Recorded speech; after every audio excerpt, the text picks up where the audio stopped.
Hezbollah के अपने video viral करने शुरू कर दिए हैं।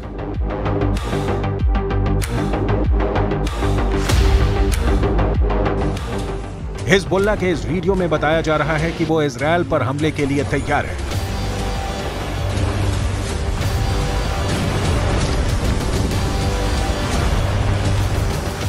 इस वीडियो में हिजबुल्लाह का मैसेज साफ है कि उसका अटैक ऐसा होगा जो इजरायल रोक नहीं पाएगा।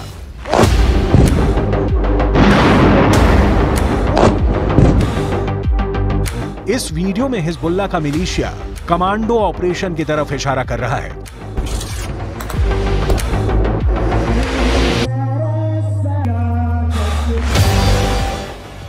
इस वीडियो में हिजबुल्लाह बता रहा है कि उसके कमांडो मोटरसाइकिल पर आएंगे और इजरायल की सेना भागती हुई नजर आएगी।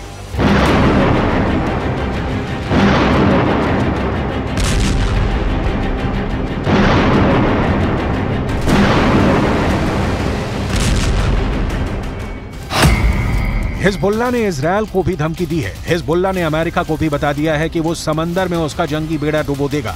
क्या ऐसा मुमकिन है? हिजबुल्लाह की इस चेतावनी को इजरायल में बहुत गंभीरता से लिया जा रहा है। हिजबुल्लाह कैसे युद्ध लड़ता है ये इजरायल पहले भी देख चुका है। इस बार गाजा को बचाने के लिए हिजबुल्लाह इजरायल से लड़ना चाहता है और इस बात को लेकर इजरायल से ज्यादा अमेरिका बेचैन हो गया है। ये दोनों देश हिजबुल्लाह को आतंकवादी गुट मानते हैं, जबकि रूस, चीन, कतर, ईरान और भारत भी हिजबुल्लाह को आतंकी संगठन नहीं मानते।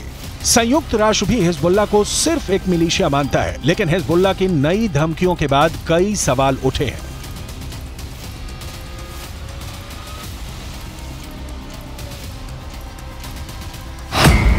सवाल नंबर 1, हिजबुल्लाह कौन है? तो जवाब है, हिजबुल्लाह लेबनान की एक राजनीतिक पार्टी है और इसका अपना एक मिलिशिया है।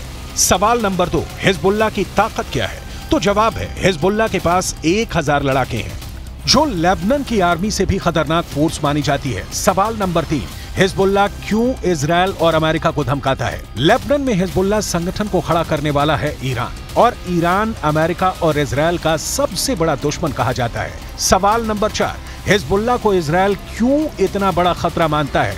हिजबुल्लाह ने रूस की फौज के साथ मिलकर सीरिया से आईसिस को पूरी तरह खत्म कर दिया। हिजबुल्लाह ने ईरान के ऑर्डर पर सीरिया में युद्ध लड़ा और अब वहां तैनात है। सवाल नंबर 5, क्या हिजबुल्लाह इजरायल को हरा सकता है? हिजबुल्लाह 2006 में इजरायल के खिलाफ युद्ध लड़ चुका है।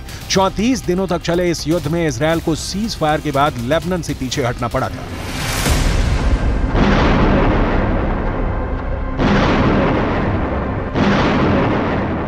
अब 7 अक्टूबर को हमास के अटैक के बाद गाजा पर इजरायल के हमलों ने हिजबुल्लाह फोर्स को सुपर एक्टिव कर दिया है। हिजबुल्लाह ने बहुत साफ शब्दों में कह दिया है कि वो इजरायल पर हमला कर देगा और ये वार्निंग देने से पहले इजरायल तक मैसेज पहुंचा दिया कि अगर इजरायल की सेना फिलिस्तीन के गाजा में घुसी तो वो उत्तरी सीमा की तरफ से इजरायल पर चढ़ाई कर देगा। इजरायल और लेबनान के बीच करीब 130 किलोमीटर लंबा बॉर्डर है और यहाँ संयुक्त राष्ट्र की शांति सेना तैनात रही है। इसमें भारत की फौज भी शामिल है। इस वक्त इजरायल को गाजा से ज्यादा इस बॉर्डर की टेंशन है, क्योंकि अगर इजरायल गाजा में घुसा तो हिजबुल्लाह उत्तर की तरफ से इजरायल से हमला बोल देगा।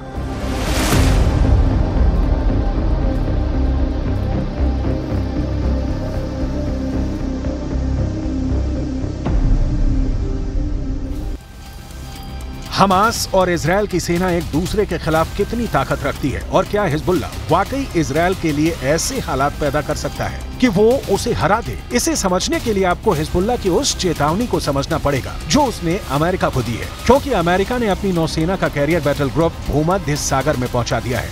अमेरिका का यह बेड़ा, जिसमें फोर्ड कैरियर के अलावा 5 बहुत ही खतरनाक डिस्ट्रॉयर हैं, इन सब में हर तरह की 1000 से ज्यादा मिसाइल किसी भी वक्त हमले के लिए तैयार है। कोई दुश्मन नहीं चाहेगा कि उसके सामने ऐसी चुनौती खड़ी हो जाए।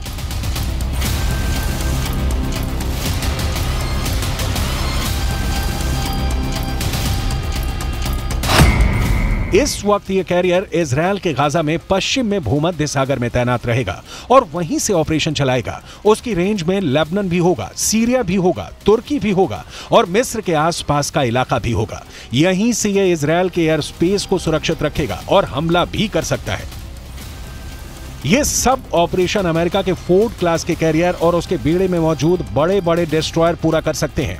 ऐसा अमेरिका पहले इराक में कर चुका है, उसने अफगानिस्तान में करके दिखाया है और ईरान को भी वो लगातार धमकी देता रहा है। इजरायल के लिए भी जेराल्ड फोर्ड कैरियर को भेजना एक बड़ा युद्ध छेड़ सकता है।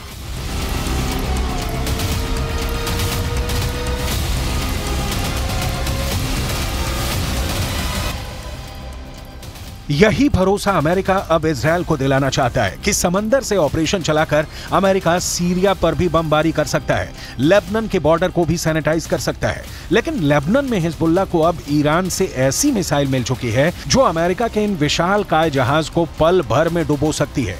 इस मिसाइल को लेकर हिजबुल्लाह का खौफ बढ़ चुका है और वो सीधा सीधा अमेरिका के जहाज को डुबा सकता है।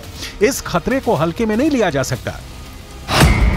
लेबनान ने 2006 में इजरायल में एक कॉर्वेट यानी जंगी जहाज पर एंटी शिप मिसाइल से हमला किया था। इस हमले में इजरायल के युद्धपोत को भारी नुकसान पहुंचा था। अब हिजबुल्लाह के पास जो एंटी शिप मिसाइल है उसकी रेंज 300 किलोमीटर तक है। इसलिए लेबनान या इजरायल से यह फासला बनाना अमेरिका के लिए जरूरी हो जाएगा।